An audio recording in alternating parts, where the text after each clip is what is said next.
त्यात फ्रंट आणि बॅक दोन्ही त्याचे व्ह्यूज येतात. त्या फ्रंट व्ह्यू मध्ये आपण गाडीवर चलान करणार आहोत. पहिले अनाऊन्स करणार 3दा, नाही कुणी आलं तर खाली उतरणार अंमलदार, त्याच्यावर चलान करणार.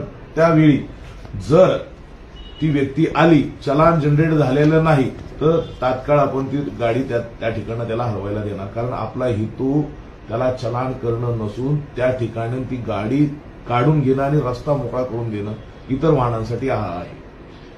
त्याच दरम्यान सेकंड याच्यात तो जर त्या ठिकाणी आला, चलान जनरेट झालंय आणि तो आलाय, तर त्या ठिकाणी त्याला जे चलानचे पैसे असतील ते त्याने तात्काळ जागेवर ऑनलाईन पे करावेत, कॅश पे करावेत आणि आपण त्या ठिकाणी त्याची गाडी रिलीज करणार.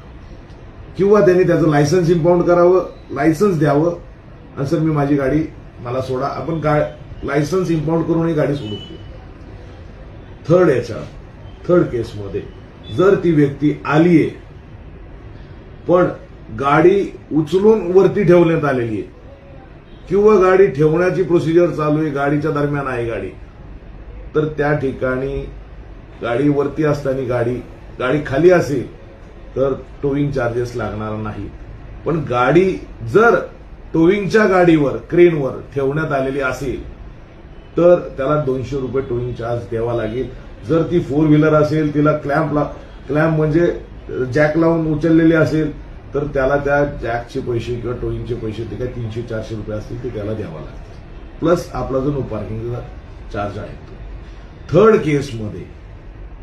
फोर्थ केसमध्ये जर ती व्यक्ती रस्त्याने त्याला दिसतंय की त्याची गाडी टोईंग करत चाललेली आहे, तर त्याच वेळेस त्या इन्चार्जला सांगून सर याच्यात माझी गाडी आहे, मला गाडी माझी द्या अशी विनंती केल्यानंतर आपण त्या क्षणी त्याची गाडी त्याने टोईंग चार्जेस आणि चलानचे जे काय चार्जेस आहेत ते भरल्यानंतर त्या क्षणी त्याच जागेवर आपण त्याची गाडी परत देणार आहोत.